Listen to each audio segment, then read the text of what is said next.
I come in, sir? Yes, Anita, come in. Sir select motors, Ankit spare parts और general auto works, इन तीनों को quotations भेज दिए सर। गुड, तीनों को रेगुलरली फॉलो अप करो। Okay sir. And yes Anita, call up Hariram consultants also. हमें उन्हें भी पिच करना चाहिए। Sure sir. Anita, sir you are looking good today. Thank you sir. My pleasure. ये सलवार कमीज तुम पर अच्छा लगता है। Thanks sir. वेस्टर्न ड्रेसेस में वो बात नहीं है। हाँ?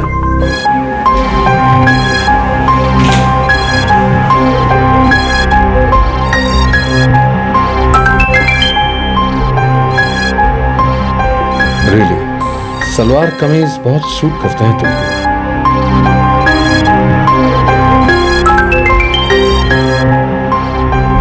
और हाँ, जब भी तुम सलवार कमीज पहनो तो बाल खुले रखा करो, बहुत सुंदर लगोगी।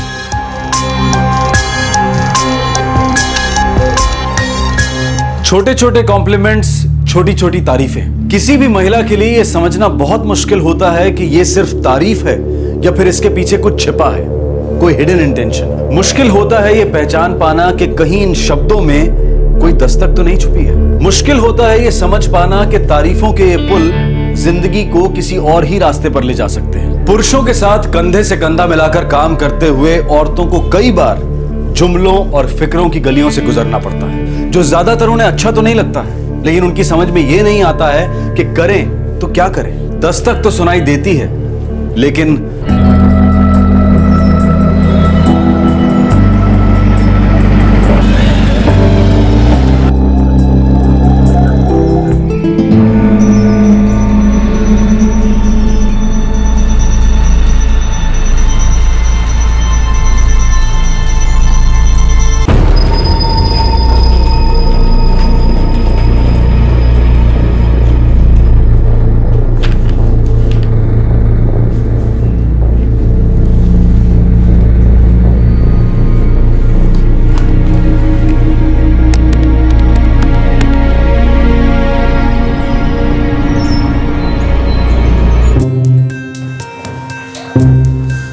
स्वाति। हाँ मम्मा। चलो दूध पियो।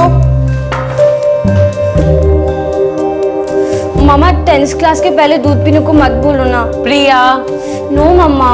मम्मा मुझे भी दूध नहीं पीना है। दूध नहीं पियोगी और रात को जब पैरों में दर्द होगा तो कहोगी मम्मा प्लीज पैर दबा दो। नहीं कहूंगी मम्मा। अच्छा लव यू, बाय। अरे बाय मम्मा। प्रिया स्वाति सुनो तो। Bye, love you mamma. Bye मम्मा। संभाल के जाना। बाय। ये लड़कियां भी ना।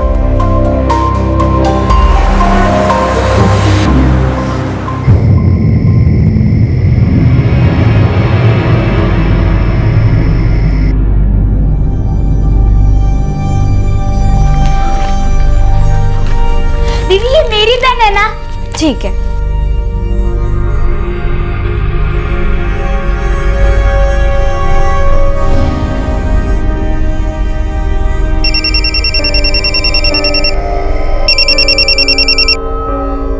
हाँ कल्पना बोलो। घड़ी देखिए टाइम क्या हो रहा है। अरे बाबा टाइम देखूं के काम।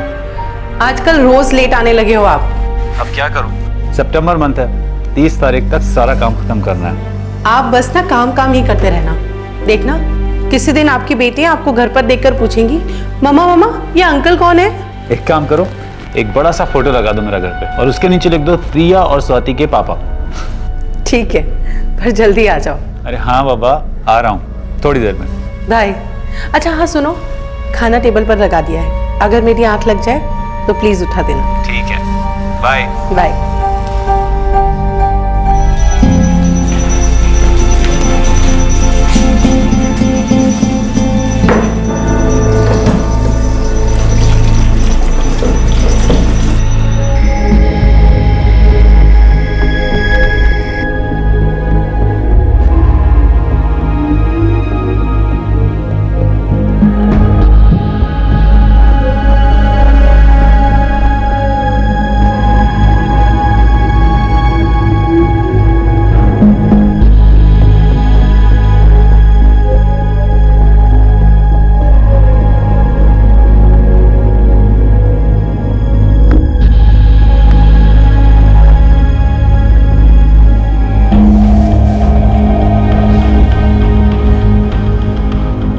11 बज गए तो गए क्यों नहीं?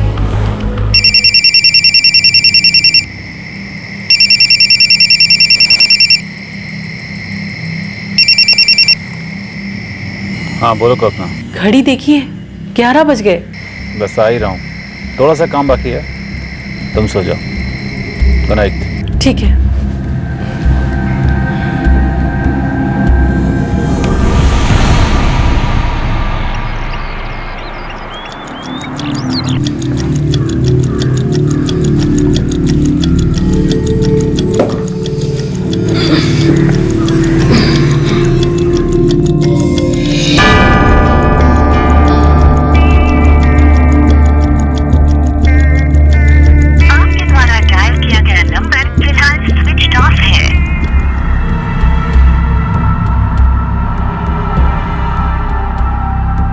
Bye mama, love you mamma, bye bye बेटा, संभाल के जाना।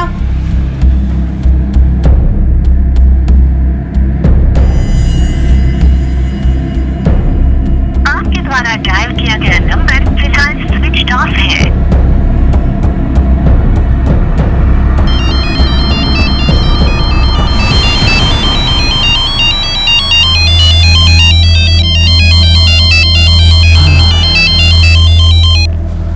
हाँ कल्पना बोलो। अरविंद, नरेश कहाँ है? क्यों, घर पर नहीं आया? नहीं, रात नहीं आए, मुझे लगा लेट आएंगे। मैं सुबह से फोन करी, उनका फोन स्विच ऑफ है। पर वो तो 10:30 बजे निकल गया था। आपके साथ थे? हाँ, वो हम दोनों जानवी होटल गए थे, कुछ डिस्कस करना था, फिर वहां से दोनों साथ ही निकले थे।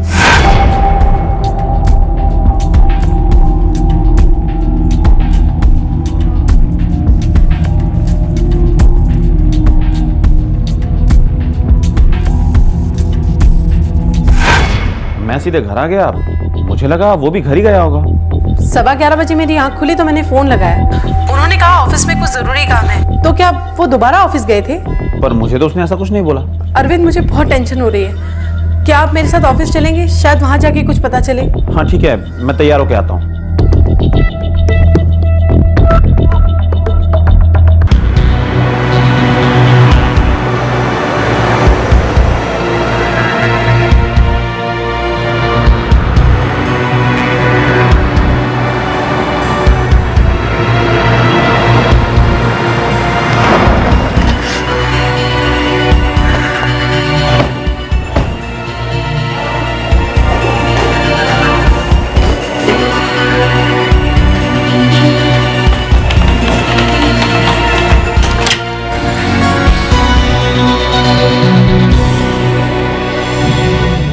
मुझे नहीं लगता वो यहाँ आया होगा।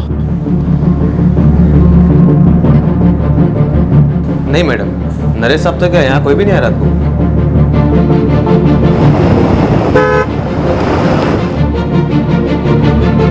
कहाँ गए होंगे? ना ऑफिस में है ना फोन लग रहा है। ऐसा पहले कभी नहीं किया नरेश ने।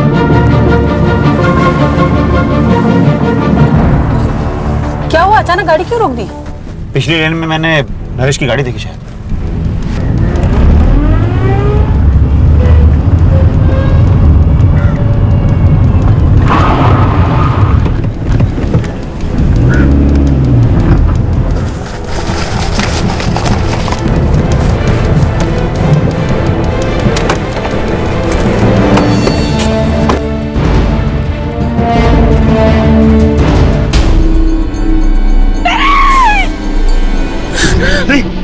किसी चीज को हाथ मत लगाना, मैं पुलिस को फोन करता हूँ।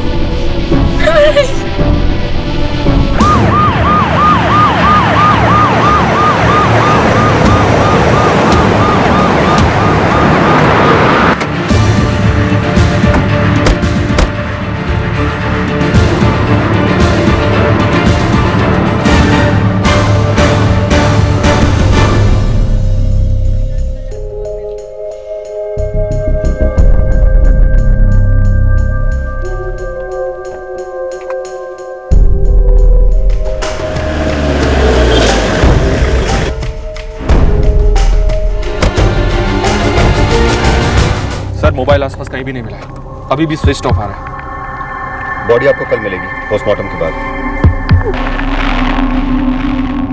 रात 10:30 बजे नरेश अपने दोस्त के साथ होटल जाह्नवी से निकला था और 11:15 बजे उसने अपनी पत्नी को यह कहा था कि वो जल्दी ही घर लौटेगा। लेकिन अगली सुबह उसके दफ्तर के पास ही एक सुनसान सड़क पर उसकी लाश मिली और साथ ही मिली शराब की एक बोतल और 2 ग्लासेस। नरेश के जिस्म पर किसी लड़की के बाल भी मिले और एक चाकू जो नरेश का ही था। शायद खून उसी चाकू से हुआ था। ये तो साफ है कि ये किसी के साथ बैठकर शराब पी रहा था। लंबे बाल को देखकर लगता है साथ में कोई औरत थी। एक ऐसी औरत जिसे यह पता था कि नरेश अपनी कार में चाकू रखता है। कोई अजनबी तो नहीं हो सकता क्योंकि खून नरेश की चाकू से ही हुआ। नहीं साहब जी, नरेश सर जी रात को यहाँ वापस आए नहीं। मैं इधर ही था ड्यूटी पे। आते तो रजिस्टर में एंट्री जरूर करते और एंट्री के बिना अंदर कोई नहीं जाता साहब।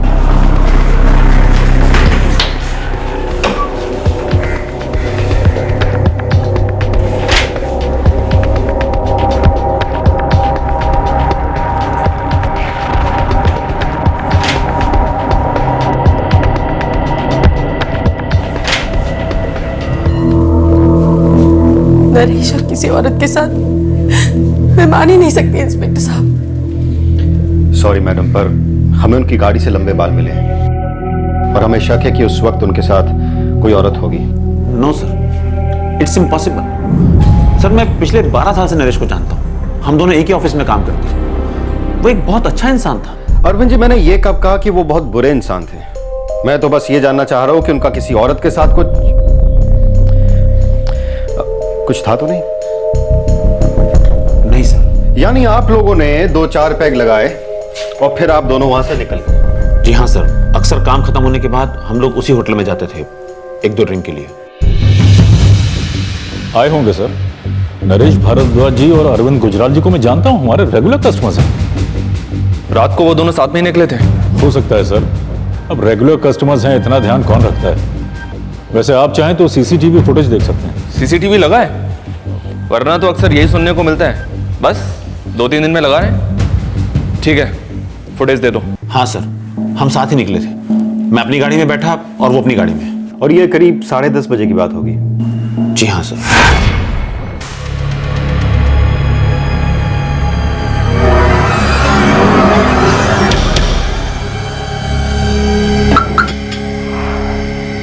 चल, see you tomorrow. Take care.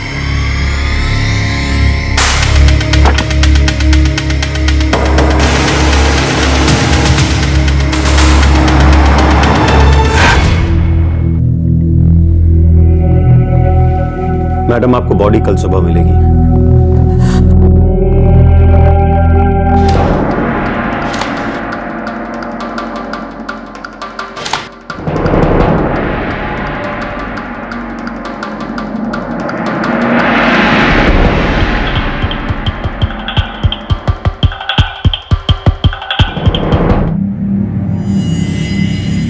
बीवी से बात की 11:15 बजे।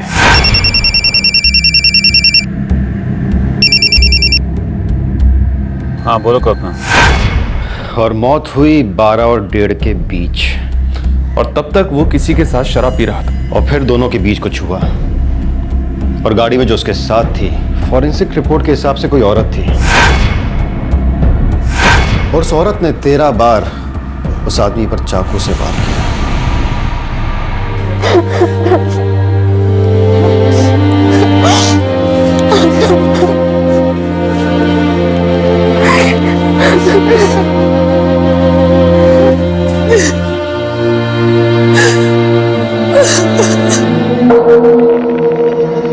हाँ, आज ही, मतलब कल रात 12 बजे के बाद।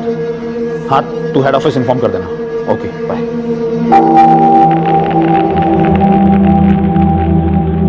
अरविंद, सच बताइए मुझे, क्या इनका किसी और औरत के साथ अफेयर था? नहीं कल्पना, कसम से मुझे इस बारे में कोई आइडिया नहीं है। और अगर मुझे पता होता तो मैं तुमसे क्यों छुपाता? हमारी फैमिली 12 साल से एक दूसरे को जानती है। भला मैं ऐसा क्यों करूंगा?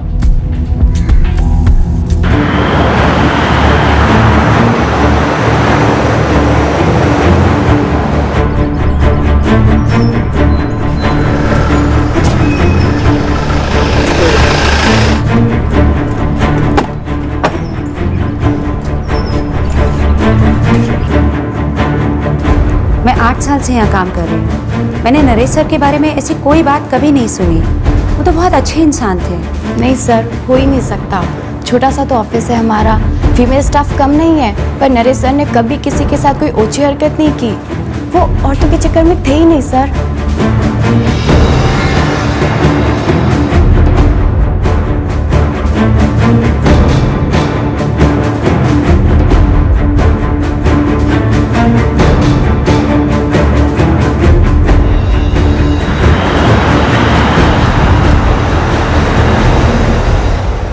ऑफिस में किसी को नहीं पता कि उस आदमी का किसी औरत के साथ लफड़ा था। सर वो अरविंद गुजराल, पुराना दोस्त है। नहीं अनंत, मुझे नहीं लगता कि वो कुछ छुपा रहा है। ये माजरा कुछ और ही है, किसी और एंगल में जा रहा है केस।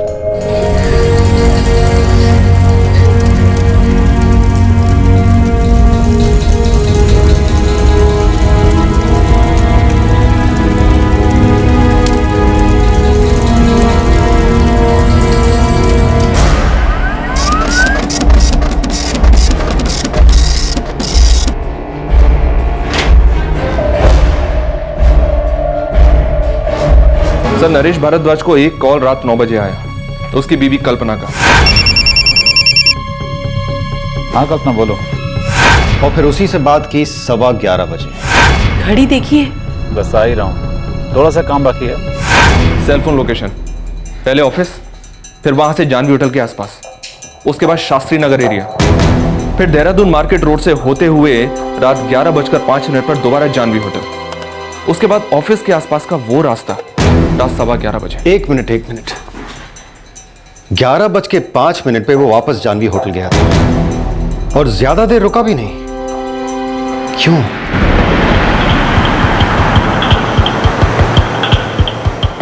सर कोई आइडिया नहीं है कि भारद्वाज साहब वापस आए थे या नहीं। तब शायद मैं अंदर था, लेकिन हमारा बार जो है वो 11 बजे बंद हो जाता है। वो दारू पीने आया होगा या फिर लेने?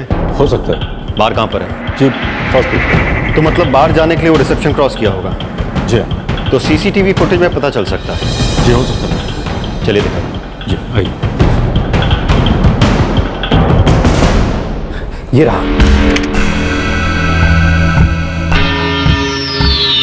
हाँ सर, वो आए थे। मैंने ही बोला था उनको बार बंद हो चुका है। सॉरी सर, अभी लास्ट ऑर्डर भी हो चुका, बार क्लोज हो चुका है। सिर्फ आधा घंटे की बात है यार। रियली सॉरी सर, आजकल बहुत स्ट्रिक्ट है, 11 के बाद बार क्लोज हो जाता है। हो सकता है अंदर अकेले ही आया हो, पर गाड़ी में भी तो कोई बैठा हो सकता है। अच्छा, आपके होटल के पार्किंग लॉट में सीसीटीवी कैमरा है? हाँ है ना सर। 1 सितंबर की रात की रिकॉर्डिंग दिखाइए। जी।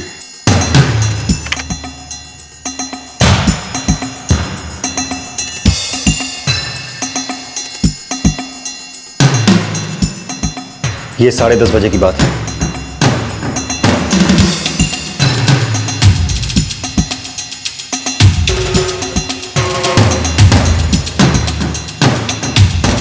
वहां देखिए सर, कोई है। 1 मिनट। ये देखिए सर, नरेश भारद्वाज के साथ गाड़ी में कोई बैठा है।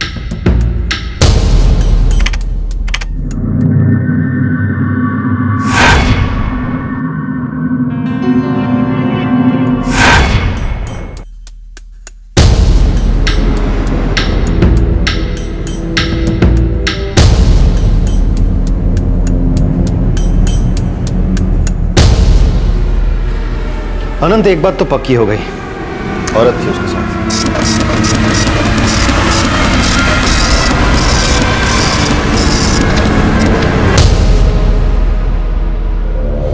फोरेंसिक जांच में नरेश भारद्वाज की लाश पर किसी औरत के बाल मिले थे, लेकिन अब पुलिस के हाथ एक ऐसा सुराग लगा था जिससे यह साफ हो गया था कि नरेश के साथ कोई औरत थी। अरविंद के जाने के बाद उस रात दोबारा जब नरेश होटल जानवी आया, तब उसके साथ कोई औरत ही थी। कौन थी ये औरत? क्या उसी ने नरेश भारद्वाज का कत्ल किया था? लेकिन क्यों?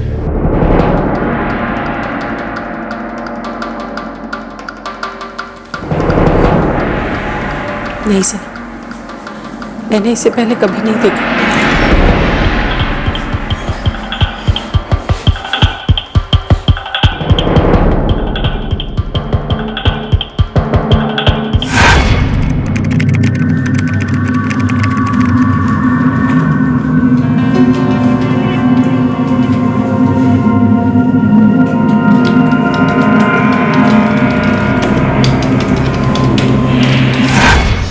ये तो शैलजा है, हमारे डेटा कलेक्शन डिपार्टमेंट में काम करती थी। आपके स्टाफ में से? जी नहीं, टेम्परेरी थी, डेटा कलेक्शन ऑपरेटर थी। हमारे यहाँ कुछ स्टाफ टेम्परेरी बेसिस पर अपॉइंट किया जाता है। पिछले साल तकरीबन 6 महीने के लिए काम पर थी। पिछले साल?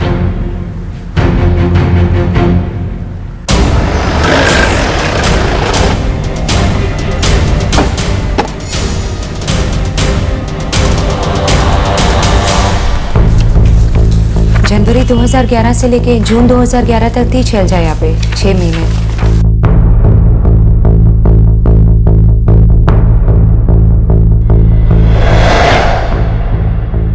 उसे नरेश भारद्वाज की सिफारिश पे रखा गया था यहाँ पर? जी हाँ।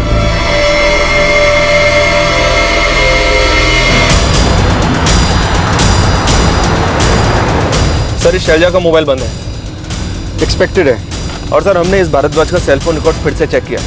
इस औरत से भारद्वाज की बीच बीच में गुफ्तगू होती थी। सोली गांव की रहने वाली है। अब एड्रेस सही निकले तो कुछ पता चले।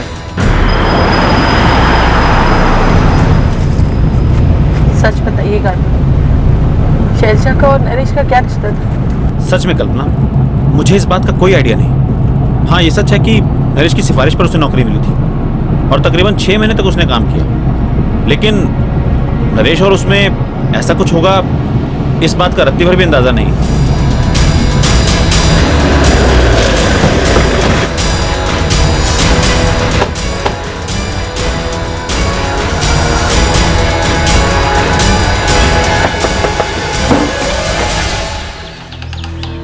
जी, शैलजा यहीं रहती है? मेरी बेटी है साहब। क्या हुआ? घर पर है वो? जी यहाँ नहीं रहती वो, खाली शनिवार और इतवार को आती है। तो फिर कहाँ रहती है वो? यहीं देहरादून मार्केट के पास, वहीं काम करती है। उसका पता? लेकिन बताओ तो बात क्या है साहब? पता बताओ।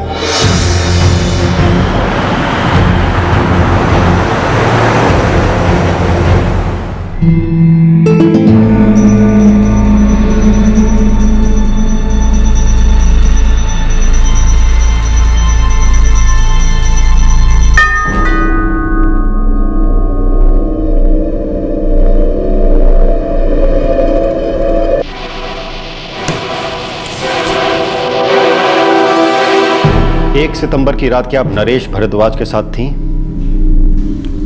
जी हाँ, मैंने ही उसे मार डाला।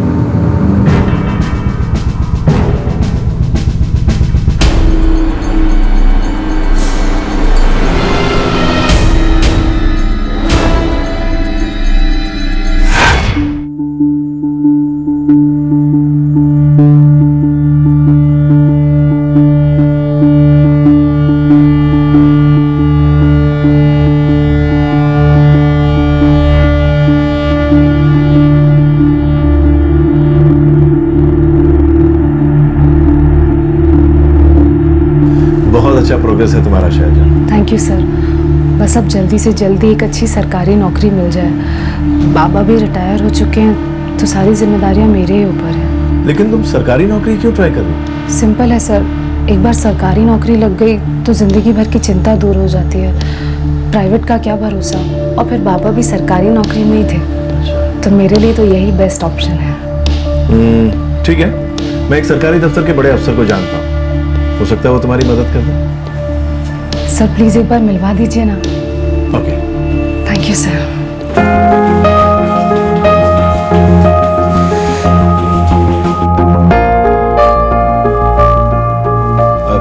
शैलजा मेरे कोचिंग क्लासेस की ब्राइट स्टूडेंट है सर। बायोडाटा काफी प्रॉमिसिंग है। हमारे डेटा कलेक्शन डिपार्टमेंट के लिए सुटेबल रहोगी तुम। काम करोगी? सर मैं मन लगाकर काम करूंगी, आपको शिकायत का कोई मौका नहीं दूंगी सर। एक फॉर्म भर के देना होगा, फिर एक एंट्रेंस एग्जाम होगा, और हमारे यहाँ सिलेक्शन सिर्फ मेरिट बेसिस पर ही होता है। I am confident sir, fail तो मैं हो ही नहीं सकती। तो ठीक है, कल आओ और अपना फॉर्म लेकर जाओ। Thank you sir, thank you very much. नमस्ते सर।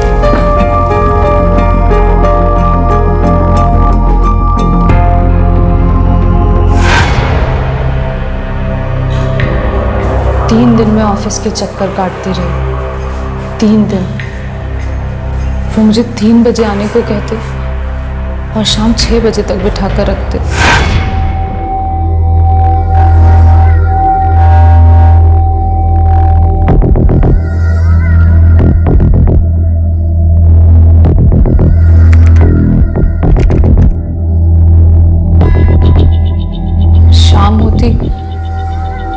कहते मेरे साथ चलो।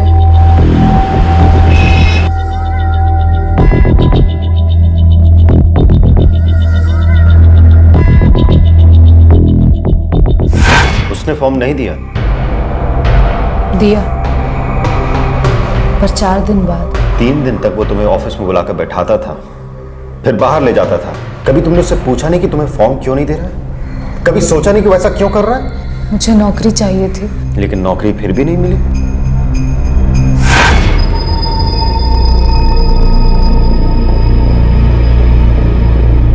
मैं कम इन सर?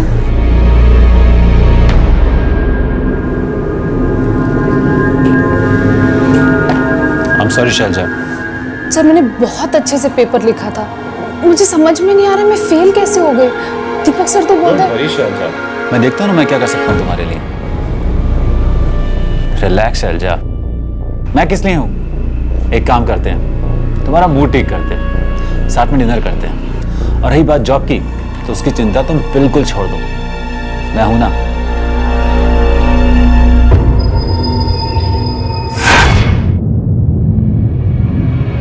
वो तुम्हें बाहर ले जाता रहा, तुम जाती रही। नौकरी चाहिए थी इसलिए तुमने उसे मना नहीं किया। बच्ची तो नहीं थी तुम? समझ नहीं आ रहा था उसका मकसद क्या है, क्या चाहता था वो? थोड़ा थोड़ा समझ में आता था सर, नजर भी आता था, पर मुझे नौकरी की बहुत जरूरत थी सर। उनकी सिफारिश से मुझे टेम्परेरी जॉब मिल गई। शैलजा, एक बात नोटिस की है तुमने? जब से तुम्हारी नौकरी लगी है, तुम्हारा चेहरा बहुत खिल गया है ना? तुम्हें खुश देखकर मैं बहुत खुश हूं। अगर कुछ गिफ्ट दूं तो मना मत करना। अब रोज ऑफिस आओगी तो तुम्हें अच्छे कपड़े तो चाहिए है ना? मुझे कुछ नहीं चाहिए था सर, फिर भी मुझे उनके साथ जाना पड़ता था। वो जो देते लेना पड़ता था। मना करती तो जिद करने लगते, पीछे पड़ जाते थे। टेम्परेरी जॉब था सर मेरा, उनकी मर्जी से था। वो चाहते तो मुझे एक्सटेंशन मिल जाता, एक दिन परमानेंट हो जाती मैं। सब कुछ जानते हुए तुम चुप रही, किसी से शिकायत नहीं की? किससे करती सर, और कौन सुनता मेरी? मेरी तो नौकरी चली जाती।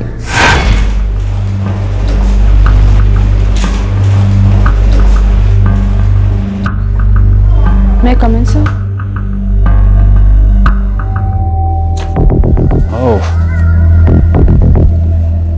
सर मुझे ये जॉब चाहिए, मुझे बहुत ज़रूरत है इसकी।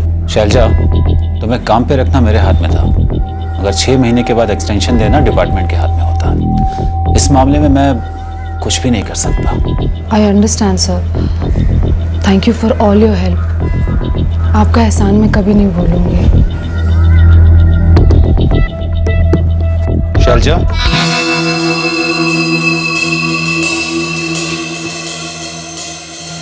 तुम्हें जॉब चाहिए? Yes sir. अगर यहाँ नहीं हो तो कहीं और चलेगी, जहाँ पर तुम अपनी पोस्ट ग्रेजुएशन की पढ़ाई भी कर सकती हो। और एक बार मास्टर्स की डिग्री आ गई, फिर मैं तुम्हें परमानेंट जॉब दिलवा सकता हूँ। सर अगर ऐसा हो जाए तो और क्या चाहिए? एक बात जानती हो, जब तुम मुस्कुराती हो तो बहुत खूबसूरत लगती हो। मेरा मन करता है कि तुम्हें कहीं बाहर लेकर जाऊं। इतना तो बनता ही है ना? देखो, मना मत करना। मैं जानती हूँ उंगलियां मुझ पर भी उठेंगी। लोग कहेंगे मैंने मौके का फायदा उठाया, अपनी औरत होने का, अपनी फेमिनिटी का इस्तेमाल किया। पर मुझे सिर्फ एक परमानेंट जॉब चाहिए था सर। मेरे बाबा रिटायर हो चुके थे, उन्होंने बहुत किया मेरे लिए। मैं बस उनके बुढ़ापे का सहारा बनना चाहती थी, मेरी मजबूरी थी।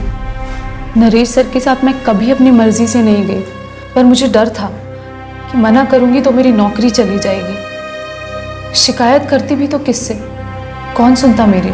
लोग तो यही कहते कि नौकरी छोड़ दो, पर नौकरी छोड़कर भी क्या होता?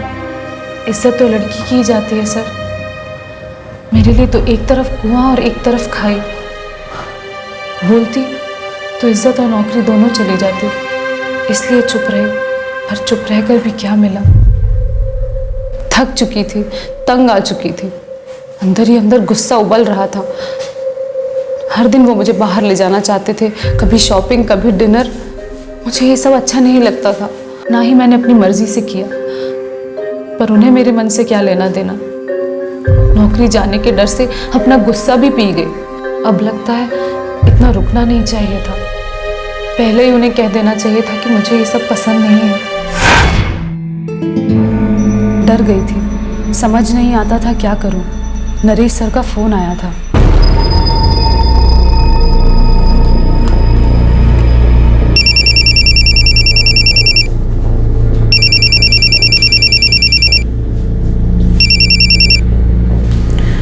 Good evening sir. शैलजा, हमें आज रात मिलना होगा। सर मैं अभी ऑफिस से आई हूँ, बहुत थकी हुई हूँ।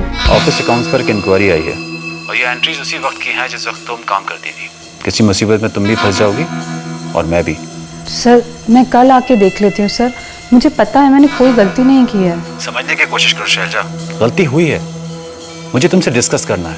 देखो कोई दूसरा तुमसे पूछताछ करे उससे पहले हमारा मिलना बहुत ज़रूरी है। देखो नौकरी मेरी सिफारिश से लगी थी तो गर्दन मेरी भी अटकेगी, समझ रही हो ना तुम? हमें आज ही मिलना होगा। Okay sir. मैं 10:30 बजे तक फ्री हो जाऊंगा, तुम्हें पिक कर लूंगा। ज़्यादा वक्त नहीं लगेगा, थोड़ा सा ही काम है।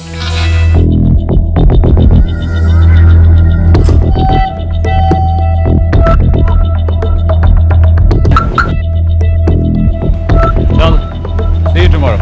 Take care.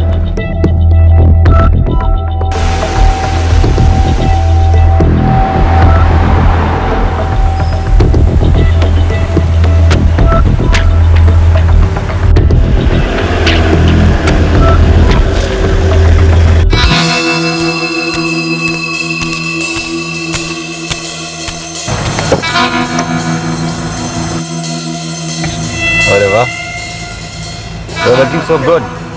वैसे तो तुम हमेशा ही लगती हो। सर क्या बात करनी है सर?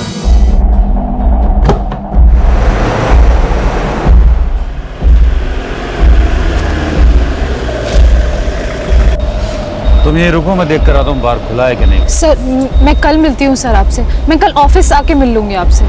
ऐसी बातें ऑफिस में नहीं की जाती हैं शैलजा, तुम रुको मैं आता हूँ।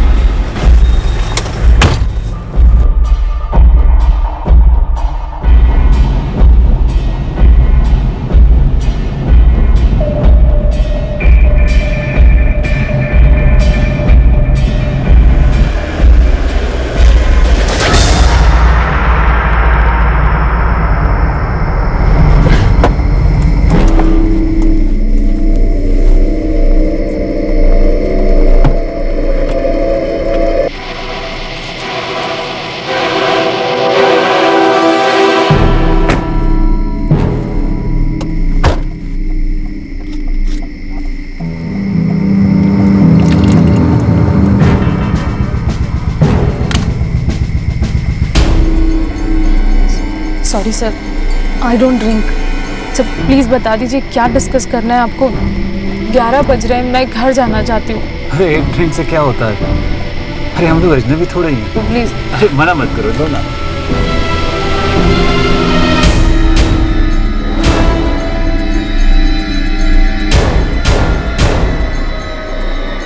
दे दो ना, come on, cheers.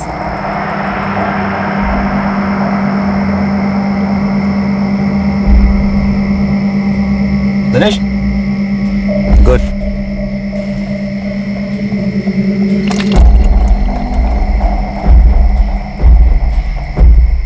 Come on Shailja, दो ना, पियो।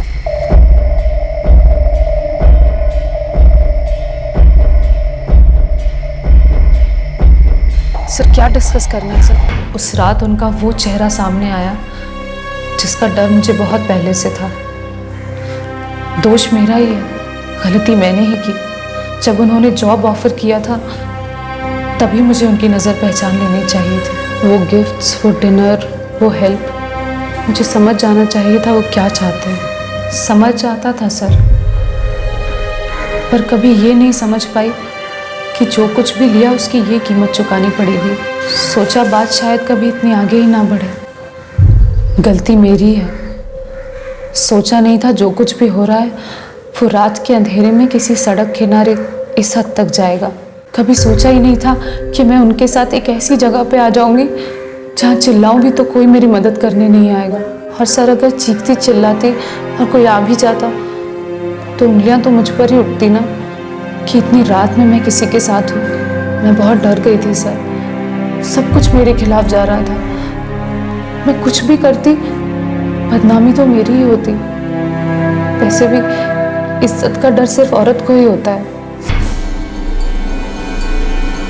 नरेश सर कार में वो कलेक्शन वाला चाकू रखते थे, 1-2 बार दिखाया था उन्होंने।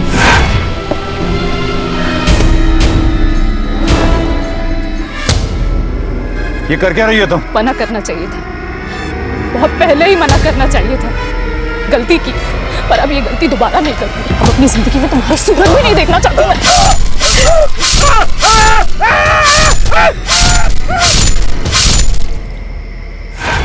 मैंने उनका फोन उठाया, सिम के टुकड़े टुकड़े किए, फिर अपना फोन भी बंद कर दिया।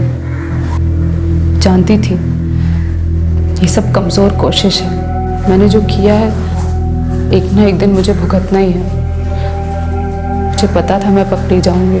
उस रात के बाद सर आज तक अपने घर से बाहर नहीं निकली। खिड़की के पास बैठी रहती थी, डरी, सहमी सी, उदास सी। हाँ, गलती मेरी है, सारा दोष मेरा है। मैंने जुर्म किया है और मैं अपना जुर्म कबूल करती हूँ।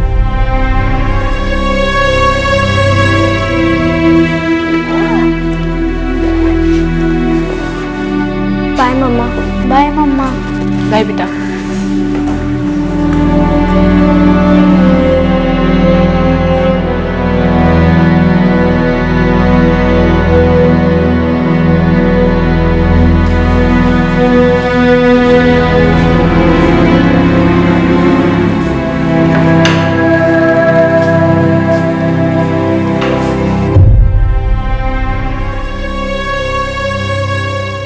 नरेश की पत्नी यकीन ही नहीं कर पा रही थी कि शैलजा की कही हुई बातें सच भी हो सकती हैं। उसे लगा कि शैलजा झूठ बोल रही है और उसके पति के खून के पीछे जरूर कोई षड्यंत्र है। वो मान ही नहीं पा रही थी कि उसका पति ऐसा हो सकता है। नरेश के कलीग्स भी बेहद शॉक थे, लेकिन अब तक की तहकीकात से किसी भी तरह की कोई साजिश की बू नहीं आ रही थी। शैलजा ने तो मैजिस्ट्रेट के सामने भी वही बयान दिया जो उसने पुलिस के सामने दिया था।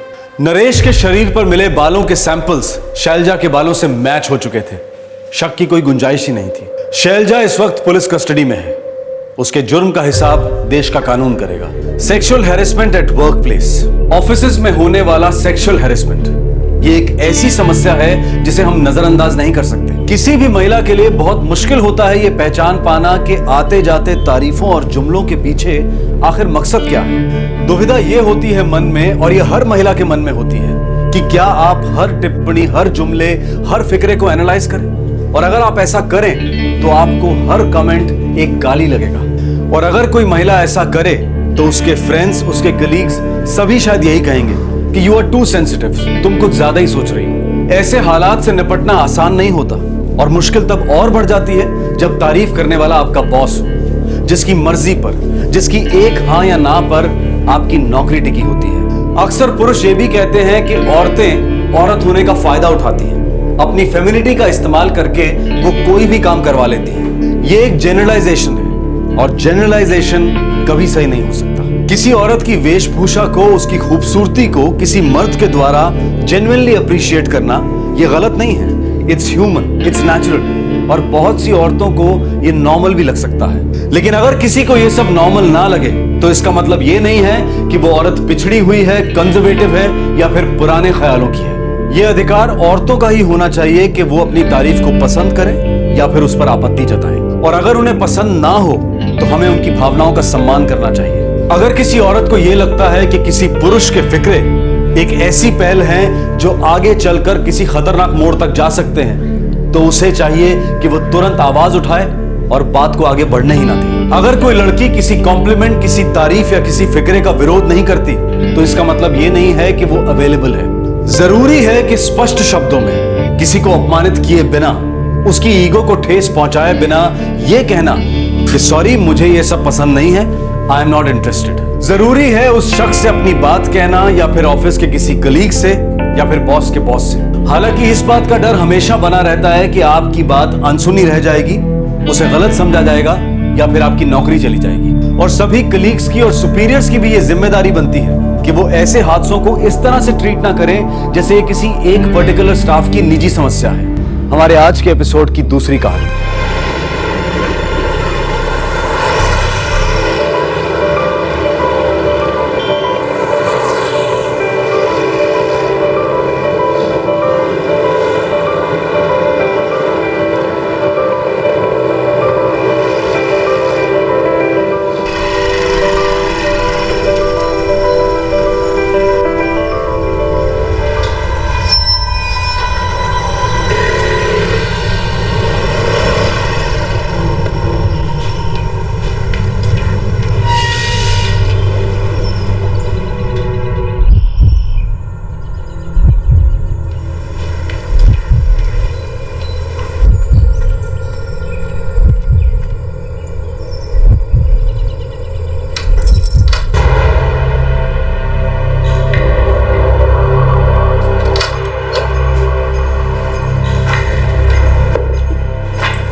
मम्मी कहाँ चली गई होगी?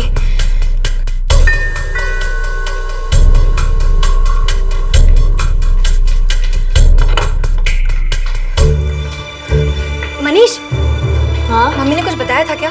मतलब कहीं जाने वाली थी क्या? नहीं, क्यों? मम्मी घर पे नहीं है। वो तो घर पर नहीं है तभी तो पूछ रही हूँ। कंपाउंड में मम्मी की गाड़ी भी नहीं है और अलमारियां भी खुली पड़ी है। क्या दीदी, कहीं घर पे चोरी तो नहीं हुई?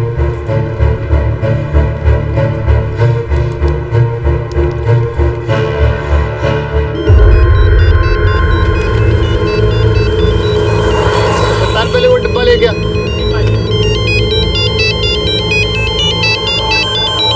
हाँ सिमरन पुत्र। मामा जी, मम्मी आपके घर आई है क्या? अब पुत्र मैं तो दुकान पे हूँ, मेरे को नहीं पता। तू नाना को फोन कर लेना। जी मामा जी।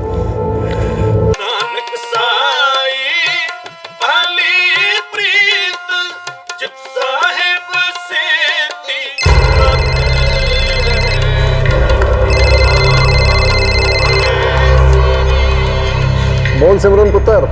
नाना जी, मम्मी आपके यहाँ आई है क्या? ना ना पुत्र, यहाँ तो नहीं आई।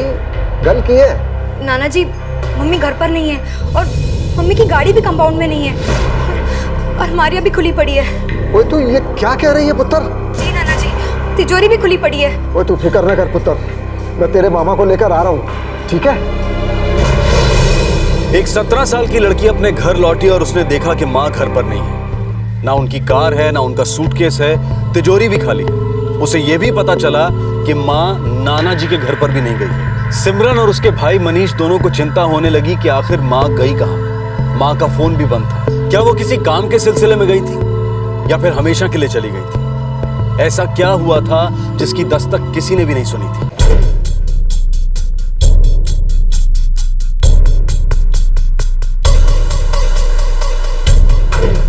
और मामा जी, वहाँ ऊपर, वहाँ मम्मी सूटकेस रखती थी, वो भी नहीं है। पुत्र, तू घर से कितने बजे गई थी? मामा जी 8 बजे। और तू पुत्र? मम्मी ने मेरे को 9 बजे बस स्टॉप पे छोड़ा था, रोज की तरह। सिमरन पुत्र, तू एक काम कर, तू अपनी नौकरानी गीता को फोन लगा। तुम दोनों के जाने के बाद वो घर पे ही होगी। मैं तब तक रवि को फोन लगाता हूँ। पापा जी, हो सकता है उसको कुछ पता हो। ठीक है।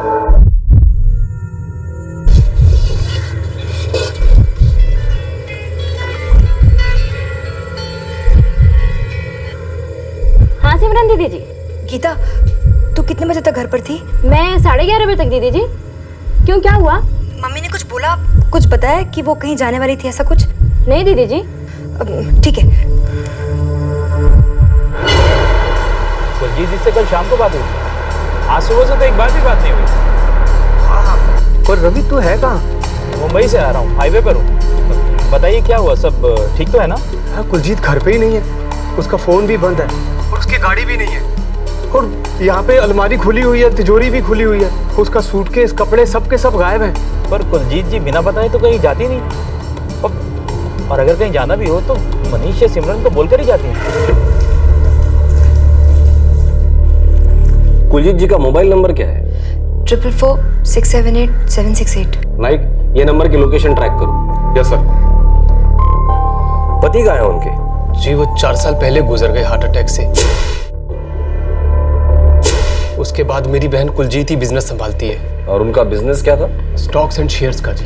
मतलब पति के मौत के बाद सारा बिजनेस आपकी बहन ही संभाल रही थी? जी हाँ, लेकिन उसे कुछ बिजनेस की खास समझ नहीं थी, तो उसने सारे क्लाइंट रवि शिंदे को दे दिए।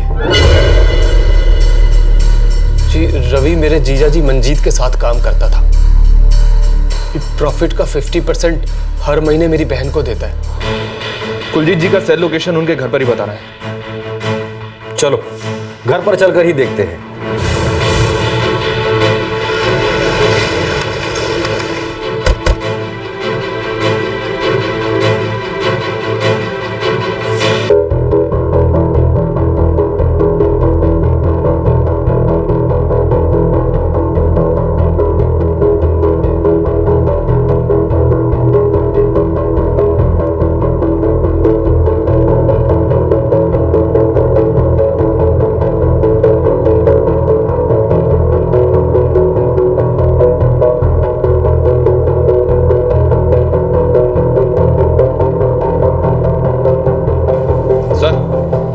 अंदर कोई गड़बड़ तो नजर नहीं आ रही है। मोबाइल मिला? नहीं सर।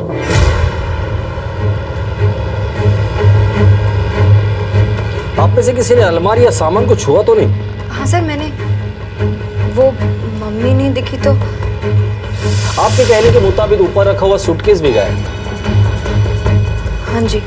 गाड़ी कौन सी थी? स्विफ्ट है जी, ब्लू कलर की। देख के नहीं लगता कि कोई गड़बड़ हुई है, ऐसे मालूम पड़ता है कि खुद अपनी मर्जी से चली गई। आपकी नौकरानी और वो पार्टनर, क्या नंबर था उसका? रवि शिंदे। मुझे इन दोनों के नंबर चाहिए और साथ में आपकी मम्मी की फोटो भी लगेगी और उस कार की डिटेल्स भी।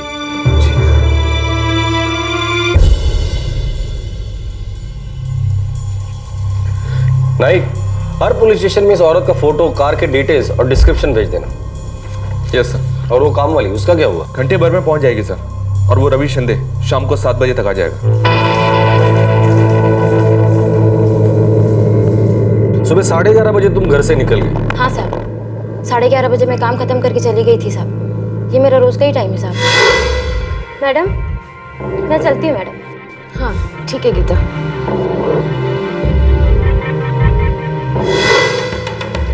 मैडम तभी फोन पर थी? हाँ साहब, वो फोन लगा रही थी साहब, पर ज्यादा मेरे को याद नहीं है। कितने साल से काम कर रही हो वहाँ पर? 3 साल हो गए साहब। अच्छा, घर में कोई अनबन? नहीं साहब। घर में कोई अजीब सी बात? नहीं साहब, मैडम बहुत अच्छी थी साहब, बच्चे भी बहुत अच्छे हैं, कोई अनबन नहीं। मैडम का किसी के साथ भी कोई अनबन नहीं साहब। उनके पति मंजीत, उनकी 4 साल पहले मौत हो गई। सुना है साहब, पर तब मैं उधर काम नहीं करती थी। तुम्हारे मैडम के किसी के साथ कोई चक्कर? वो वैसी औरत नहीं थी साहब, वो बहुत अच्छी थी।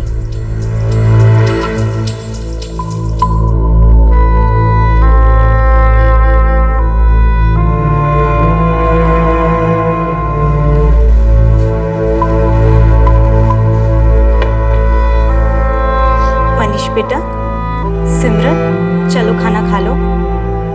चल बेटा। सिमरन चल तू आ जा। मम्मी ऐसा कभी नहीं करती है, बिना बताए कभी नहीं जाती है। वो भी गाड़ी और कपड़े लेकर तो कभी नहीं जाती। डर लग रहा है, गहने वहने भी गायब है। कहीं कोई अनहोनी। ओए तू चुप कर, फोन ले जाना भूल गई होगी, आ जाएगी रात तक। पुलिस वालों को मम्मी का फोन नहीं मिला है। फोन का लोकेशन वो लोग घर बता रहे हैं, पर अब तक फोन नहीं मिला है उन्हें। तो बत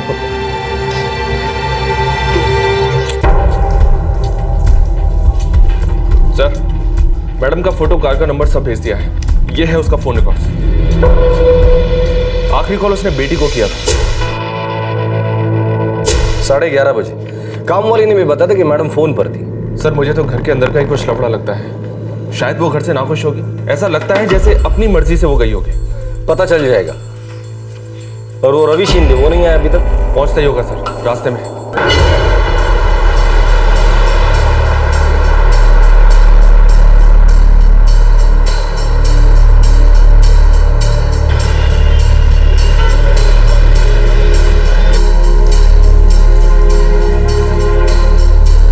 मुंबई गया था सर, काम के सिलसिले में। आप स्टॉक और शेयर्स का बिजनेस करते हैं ना? जी हाँ सर।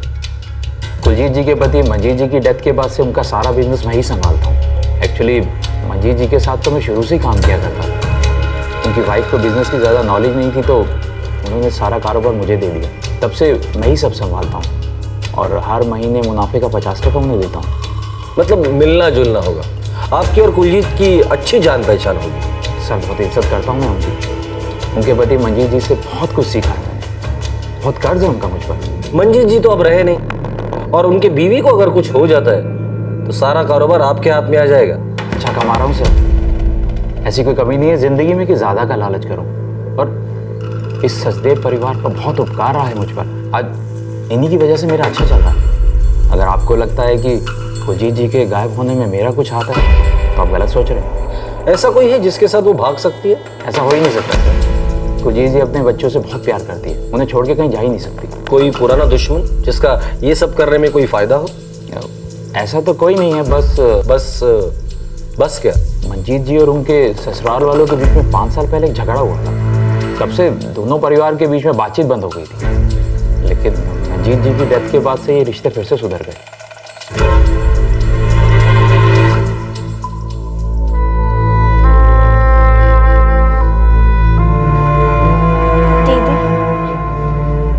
ऐसे नहीं जा सकती है, हमें ऐसे छोड़ के नहीं जा सकती है मम्मी। मनीष, मम्मी कहीं नहीं गई है। मम्मी के साथ कुछ बहुत बुरा हुआ है, बहुत बुरा। मुझे भी डर लग रहा है।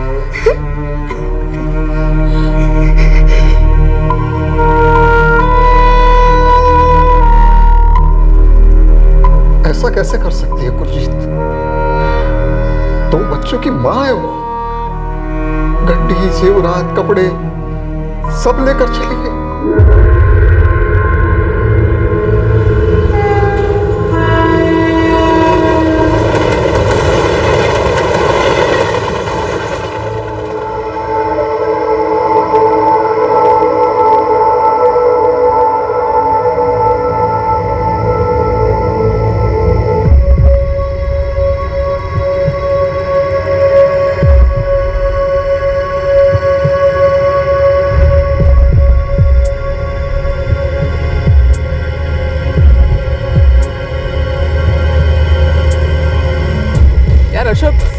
ये ब्लू स्विफ्ट किसकी है?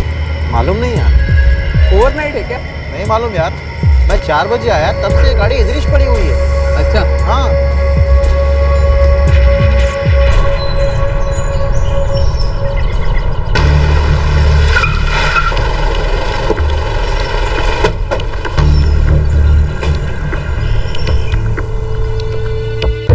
जी वो जीजा जी से बिजनेस को लेके थोड़ी सी अनबन हुई थी। मैंने उनसे कहा था कि धंधे में थोड़ा सा पैसा लगा दो, तो उन्होंने ना कर दिया। बस इसी बात को लेके थोड़ी सी अनबन हुई थी सर। देखिए, किसी भी पुलिस स्टेशन से आपकी बहन की कोई खबर नहीं मिल रही है। या तो आपकी बहन खुद गायब हो गई या फिर किसी ने इस तरह से गायब किया है कि छोटा सा सुराग भी ना मिल सके। और आपको कहीं से अनबन की बात पता चली, आप उसे मेरी बेटी के गायब होने से जोड़ने लग गए। देखो सर जी, ये सच है कि मेरे बेटे और दामाद जी के बीच अनबन हुई थी, लेकिन उसका मेरी बेटी के गायब होने से कुछ लेना देना नहीं है जी। देखिए, जब तक कोई सुराग नहीं मिलता, शक की सुई तो सब पर रहेगी। कुलजीत मेरी छोटी बहन है जी। और कोई भाई बहन? एक सबसे छोटी बहन है जी, परजीत, दिल्ली में रहती है। आज शाम तक वो भी आ जाएगी जी। कुलजीत उसके घर पे भी नहीं गई? नहीं है सर, वहाँ पे मेरी बात हो गई है उससे। और सर कुलजीत का ऐसा कोई भी नहीं है जहाँ वो जा सके जी। कोई ऐसी वजह भी नहीं है जो बच्चों को छोड़ के जाए। कोई भी कड़वाहट नहीं है जी हमारे रिश्ते में। सिमरन, तुम्हारी मम्मी ने तुम्हें सुबह 11:30 बजे फोन किया था, शायद तुमने फोन उठाया नहीं। हाँ सर, वो मैं कॉलेज में थी, लेक्चर में, और फोन साइलेंट पे था। तो दोबारा कॉल बैक क्यों नहीं किया? सर भूल गई, ध्यान में नहीं था। तुम्हारी माँ शायद तुम्हें कुछ बताना चाहती थी। पता नहीं सर। देखो तुम्हारी माँ गायब है, अच्छा ये होगा कि तुम सच सच बता दो। सिमरन, तुम्हारी माँ का किसी के साथ कोई रिश्ता था? क्या तुम जानती हो वो कहाँ है? मैं कुछ नहीं जानती सर, ऐसा कुछ नहीं था।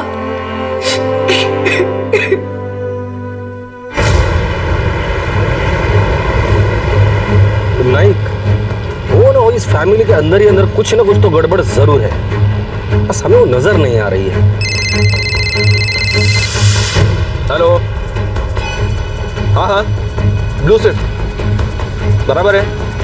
हाँ ठीक है, हम अभी आते हैं।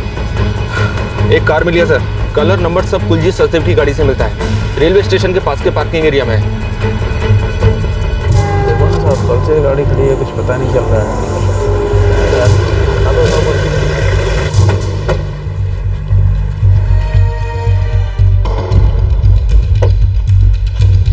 नाइक, गाड़ी लॉक भी नहीं की है। कल से गाड़ी इधर ही खड़ी है साहब, इसीलिए मैंने थाने फोन किया था साहब। पार्किंग की कोई पर्ची है, उस पर कोई नाम है? हाँ सर। जी साहब।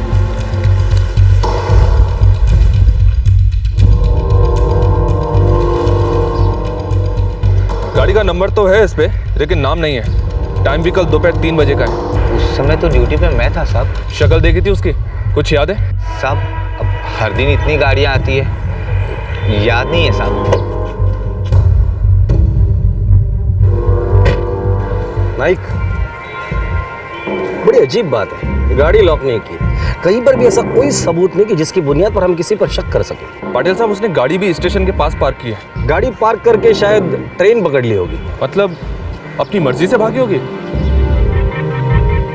सर मम्मी ऐसे जा ही नहीं सकती, वो ऐसा कर ही नहीं सकती। अब तक जो पता चला है उससे उनके गायब होने के पीछे और कोई वजह नजर नहीं आ रही। सर जी कुछ तो गड़बड़ है। कुलजीत मेरी बहन है जी, वो ऐसे भाग ही नहीं सकती, अपने बच्चों को छोड़ के तो कहीं नहीं जा सकती है। हम उसके अपने हैं, उसकी लाइफ में कोई होता तो हम मना थोड़ी ना करते। और मैंने तो उससे कई बार कहा था जी दूसरी शादी करने के लिए। सिर्फ 36 साल की उम्र में विधवा हो गई थी वो। देखिए, अगर इसमें कोई साजिश है तो हम लोग इसे सूंघ ही लेंगे। सच का पता लगे बगैर हम लोग चुप नहीं बैठेंगे। पर अभी तक जो भी सबूत हमारे सामने है, जैसे कि खुद की गाड़ी से जाना, साथ में कपड़े और गहने लेकर जाना, कार पार्क करना, वो भी स्टेशन के सामने, ये सारी चीजें इसी तरफ इशारा करती कि उन्होंने पहले से ही तय किया था उनको कहां जाना है।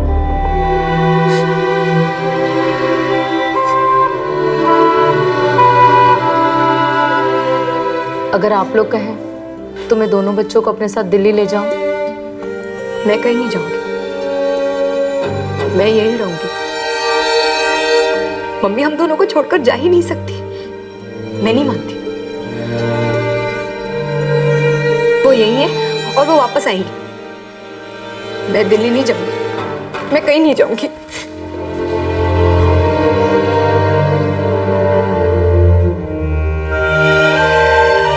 पता नहीं वाहे गुरु को क्या मंजूर है, पहले जीजा जी गए और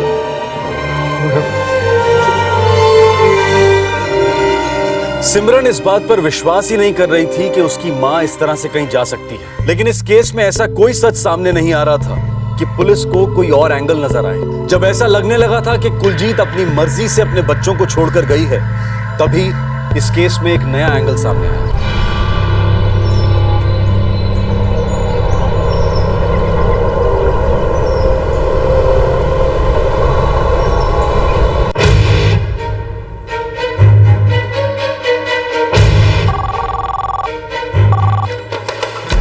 हेलो, नाइक खरड़े बोलते हैं। हाँ खड़े साहब, बोलिए, कैसे याद किया? नाइक, घाट के पास एक बॉडी मिली है। हम मिसिंग पर्संस की रिपोर्ट्स क्रॉस चेक कर रहे थे, तभी लगा कि हमें जो बॉडी मिली है वो उसी कुलजीत सचदेव की है जो आपके एरिया से गायब है।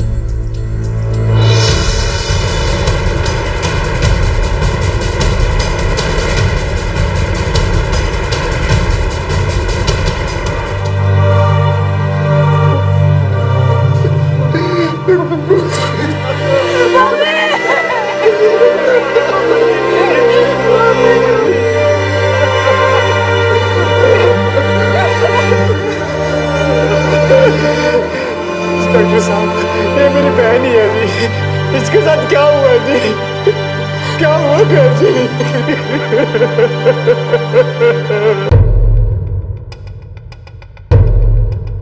सुबह एक फोन आया, एक आदमी घाट के पास से गुजर रहा था, उसने बॉडी देखी।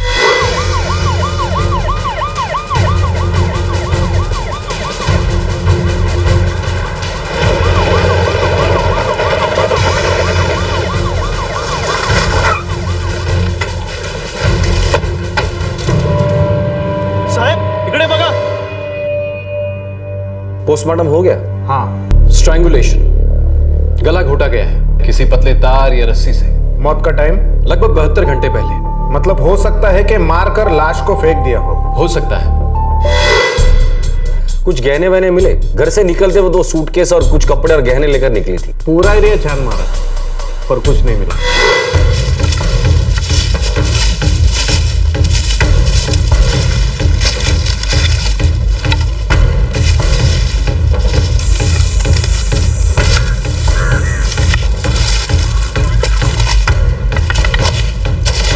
कोई आइडेंटिफिकेशन नहीं, बॉडी पर भी कुछ नहीं था। फिर हमें 5 अगस्त की आपके पुलिस स्टेशन की मिसिंग रिपोर्ट मिली, फोटो देखा और आप लोगों को इन्फॉर्म किया।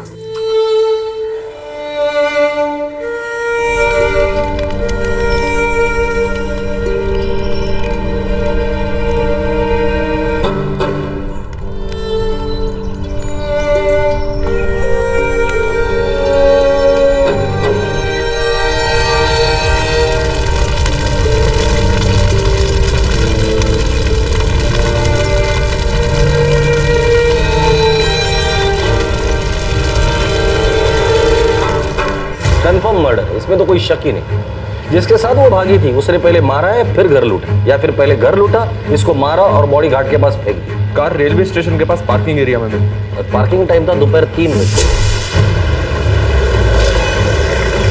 और कुलजीत को आखिरी बार काम वाले ने देखा था सुबह 11:30 बजे। मैं चलती हूँ मैडम। हाँ ठीक है गीता।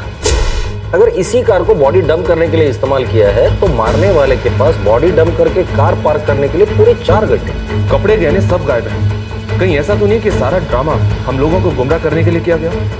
लगता तो ऐसा ही है सर, जैसे ये मैडम खुद अपनी मर्जी से घर से भागी। और बॉडी भी घर से इतनी दूर लोनावाला में मिली। भाई कभी सिर्फ ये पता करना है कि मैडम भागी किसके साथ। कोई करीबी होगा सर? अच्छी पहचान वाला।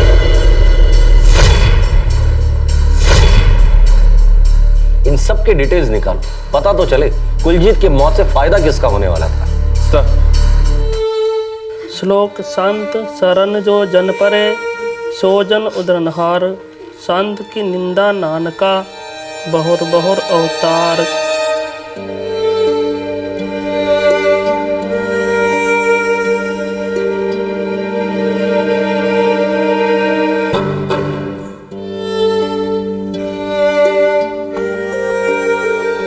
नहीं नाना जी, मैंने कहीं नहीं जाना, मैंने यही रहना है।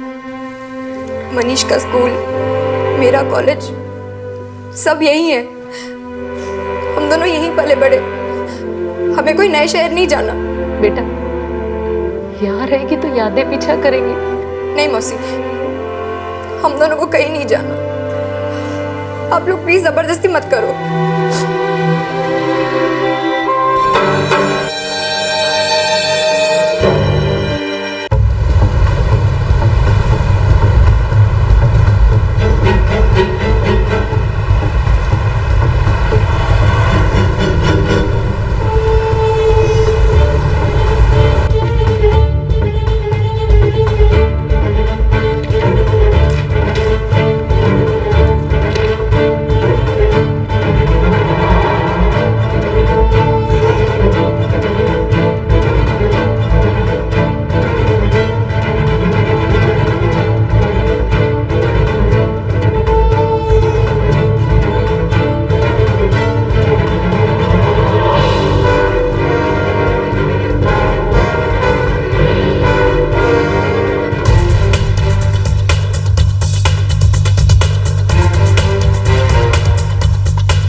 बिजनेस पार्टनर रवि शिंदे, भाई गुरचरण और बाप, सभी के मूवमेंट्स और बैकग्राउंड चेक किए। ऐसा कुछ भी सामने नहीं आया है जो इन लोगों के इन्वॉल्वमेंट की तरफ इशारा करे। कोई बाहर का आदमी जिसके साथ वो भाग रही थी? लोनावला के होटल चेक किए सर, पुणे स्टेशन की टिकट बुकिंग भी चेक की। 11:30 से 3 बजे के बीच 2 ही गाड़ी जाती है। और हाँ सर, आसपास के गहनों की दुकान वालों को भी इन्फॉर्म कर दिया है, अलर्ट कर दिया है। अगर कोई भी चोरी के गहने बेचने के लिए आए तो तुरंत रिपोर्ट करें। लेकिन अभी तक कोई रिपोर्ट सामने नहीं आई सर। भाई इस केस की चाबी हाथ ही नहीं आ रही है। सर एक खबर है छोटी सी, हो सकता है कि ताला खुल जाए। बोलो। मैडम की बेटी सिमरन, एक लड़के के साथ उसका चक्कर है सर, नाम है वसीम शेख। माँ जानती होगी और उसने मना किया होगा। हाँ सर, रवि शिंदे से पता किया। कुलजीत जी ने एक बार बोला था उस लड़के के बारे में, अभी सिर्फ 17 साल की तो है वो, होता है इस उम्र में। पता नहीं, है तो 17 की, पर बातें ऐसे करती है जैसे बहुत बड़ी हो गई है वो।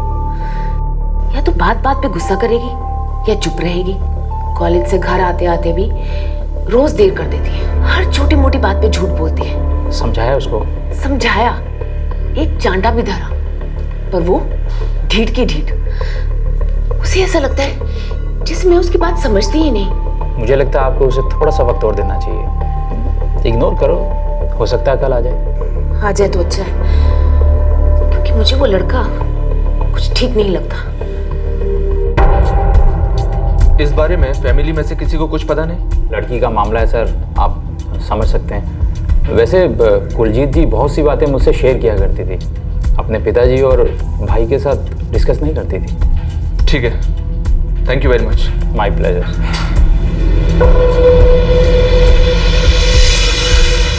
सिमरन, सबसे पहले उसी ने देखा कंपाउंड में कार नहीं है।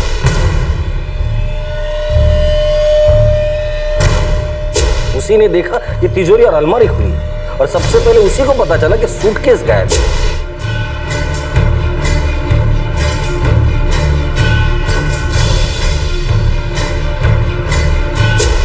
यकीन नहीं होता।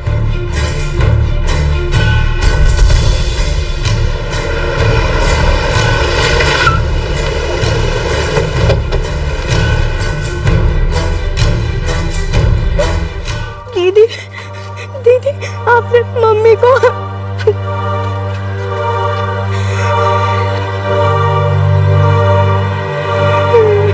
सिमरन, एक छोटी सी खबर लगी है हाथ में, तुम्हारे और वसीम शेख के बारे में। दोनों एक दूसरे से प्यार करते थे।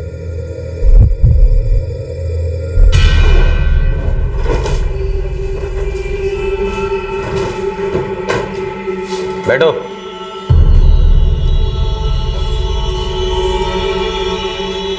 सच कहूं तो हमें तुम पर इतना सा भी शक नहीं हुआ। आखिर बेटी हो तुम उसकी, वो भी सिर्फ 17 साल की। ये तुम्हारे और वसीम के फोन रिकॉर्ड्स हैं। उस दिन मतलब 5 अगस्त को तुम दोनों एक दूसरे के साथ थे 12 बजे तक, वो भी तुम्हारे घर में। ये 4 बजे आकर कहना कि माँ की गाड़ी नहीं है, जेवर नहीं है, ब्रीफकेस नहीं है, ये सिर्फ कहानी थी जो तुमने अपने जुर्म को छुपाने के लिए रची थी, हमें गुमराह करने के लिए। बहुत घुमा लिया। सिमरन, अब सच्ची कहानी बता जो तुमने छिपा कर रखी है।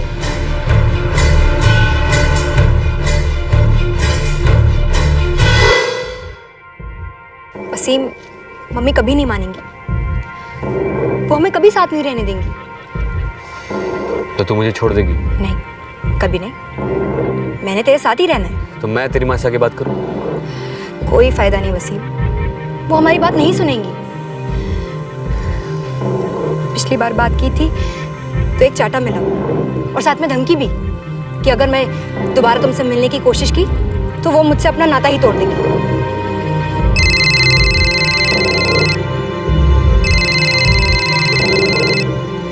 ये देखो, पुलिस की तरह नजर रखती है मुझ पर, कहाँ हूँ, किसके साथ हूँ, क्या कर रही हूँ। देख सिमरन, हम अभी मिलते हैं, ये बात छिपने वाली तो है नहीं, तो अभी जाके साफ साफ बात कर लेते हैं।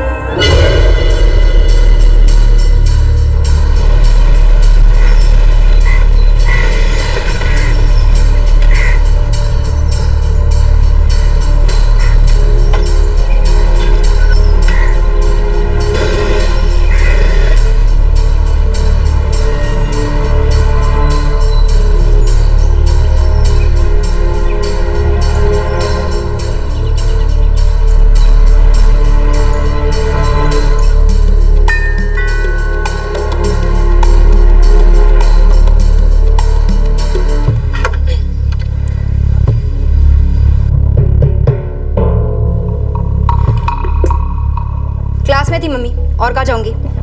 कॉल बैक भी नहीं किया? नहीं किया। घर ही तो वापस आ रही थी ना। मम्मी आपने तो मुझे परेशान कर दिया है।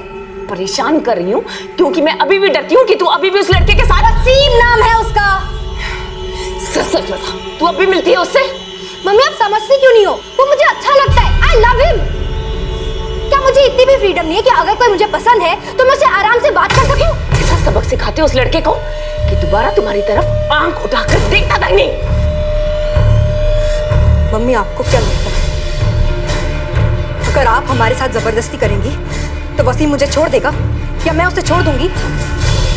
आपको समझ में क्यों नहीं आता है कि हम दोनों एक दूसरे से बहुत प्यार करते हैं और एक दूसरे के लिए कुछ भी कर सकते हैं? ठीक है बेटा, तूने खाई में जाके गिरने की ठान ली है तो जा गिर। मुझ में और ताकत नहीं है कि मैं तुझे और समझाऊं। जो जी में आए कर, पर एक बात याद रख, अपने मन की करेगी तो इस घर से तुझे कुछ नहीं मिलेगा, कुछ भी नहीं। बाहर जाएगी, धक्के खाएगी, तब जाकर अक्ल आएगी, और जब अक्ल आएगी कोई रास्ता नहीं बचेगा।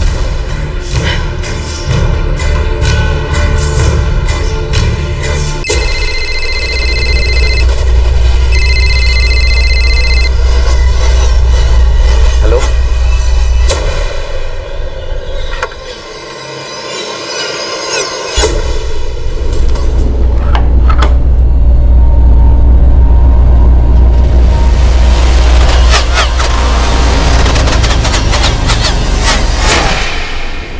वो हमें कभी साथ नहीं रहने देगी, और अगर मैं तुम्हारे साथ रही तो मुझे इस घर से कुछ नहीं मिलेगा। ऐसा कहा मैंने।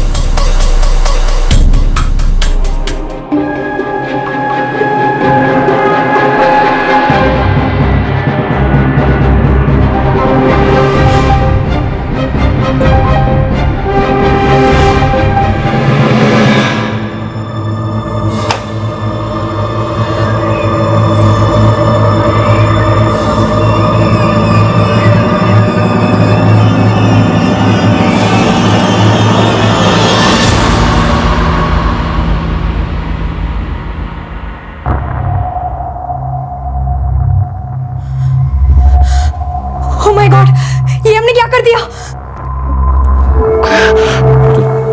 तुम्हारी माँ तो गई, अब वसीम, तुम्हें कार ड्राइव करनी आती है? हाँ। हटो। वसीम, वो सूटकेस निकालो।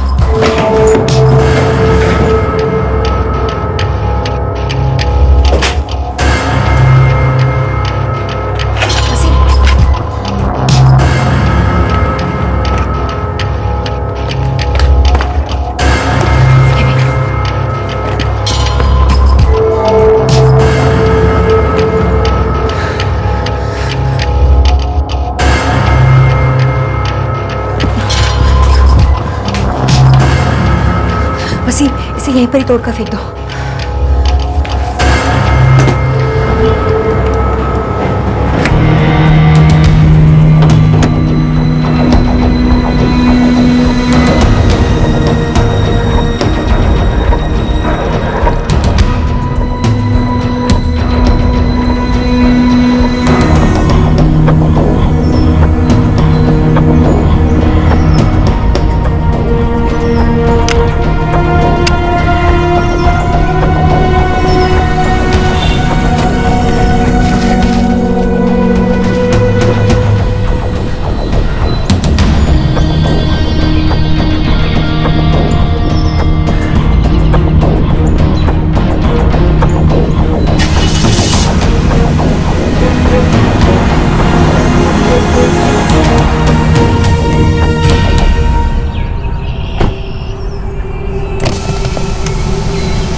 इसे संभाल कर रखना और जब तक मैं ना कहूँ तब तक गहने ना बेचना।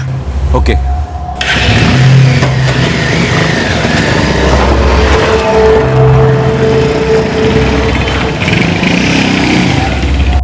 ये 18 साल का है, तुम 17 साल की, बालिग भी नहीं हो दोनों। सिमरन वो माँ थी तुम्हारी, पर फिर भी वो मेरी फीलिंग्स नहीं समझ पा रही थी, इसलिए तुमने उसे मार डाला। तो और क्या करती मैं, और कोई रास्ता नहीं था मेरे पास। मुझे जो चाहिए था वो चाहिए था, बस। वो मुझे कभी नहीं समझ पाती। तो अब जो तुम्हें चाहिए था वो मिल जाएगा। अपनी माँ को मार कर समझा ले अपनी बात को, अपने भाई को क्या समझाओगी और वो क्या समझेगा जब उसे ये पता चलेगा कि तुमने उसकी और खुद की माँ को मार डाला है। सिमरन तुम्हें क्या लगता है ये सब करने के बाद तुम दोनों अपनी जिंदगी जी पाओगे? कोई खुशी मिलेगी किसी को भी?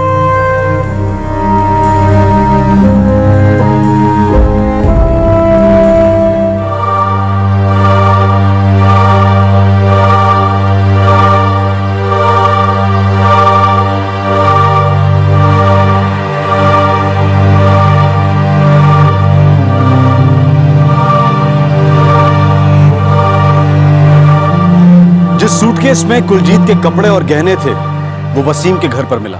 वसीम के परिवार को भी उतना ही गहरा सदमा लगा जितना कि सिमरन के नाना के परिवार को। सिमरन को अपने किए पर जरा भी अफसोस नहीं था, लेकिन कुछ महीनों के बाद उसे अपनी गलती का एहसास हुआ। वो रोई, बहुत रोई, क्योंकि उसने अपनी माँ को खो दिया था। जुवेनाइल होम में 3 महीने गुजारने के बाद उसे जमानत मिल गई। उसके नाना ने उसे छोटे भाई मनीष के साथ दिल्ली उसकी मौसी के घर भेज दिया। सिमरन के नाना अब भी सदमे में हैं कि उनकी नातिन ने उनकी बेटी की, अपनी माँ की इस तरह से जान ली। टीनेज में जब बच्चे विरोध करने पर उतर आए तो उन्हें रोकने के लिए डांट डपट हर घर में बहुत आम सी बात है। सख्ती से उनके विरोध को दबाया भी जाता है, लेकिन अक्सर परिणाम कुछ और ही निकलते हैं। बच्चों के मन में गुस्सा बढ़ता जाता है, उबलता रहता है, जो उन्हें कुछ भी करने पर मजबूर कर सकता है। हम ये नहीं कह रहे हैं कि ऐसा ही होता है, पर आम तौर पर ऐसा होता दिखाई देता है। वो विरोध का सुर, वो विरोध एक दस्तक है जिसे सुनकर बड़ों के लिए यह तय करना बहुत मुश्किल हो जाता है कि क्या करना चाहिए। मैं आपको एक कहानी सुनाता हूं। एक लड़की थी,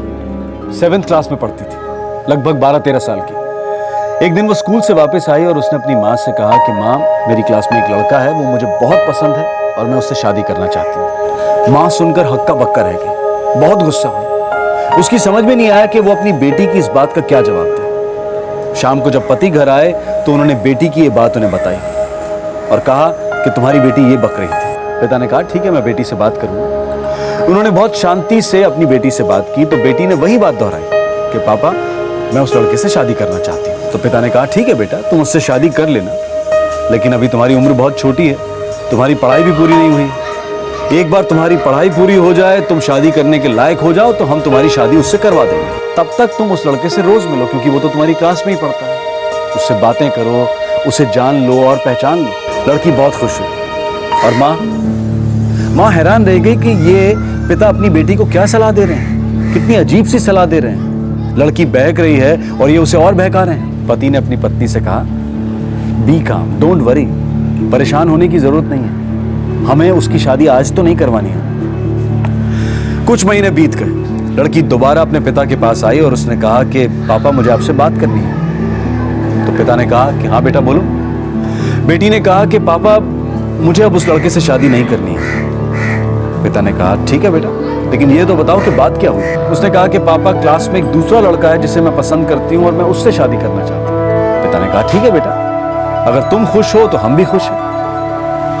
लड़की खुश हुई और चली गई। 26 साल बाद वो लड़की बड़ी हो चुकी थी और 3 साल के एक बच्चे की मां बन चुकी थी। एक शाम वो अपने माता पिता के साथ बैठी थी। उसके मन में एक सवाल आया। उसने अपने पिता से पूछा कि पापा, आपको याद है जब मैं छोटी थी तो मैंने आपसे कैसी जिद की थी और आपने हाँ भी कह दी थी, लेकिन सच बताइए कि क्या आपने दिल से हाँ कही थी? पिता ने कहा हाँ बेटा, मैंने सीरियसली हाँ कहा था, क्योंकि मैं जानता था कि तुम में अपने जिंदगी के फैसले लेने की समझ आ जाएगी।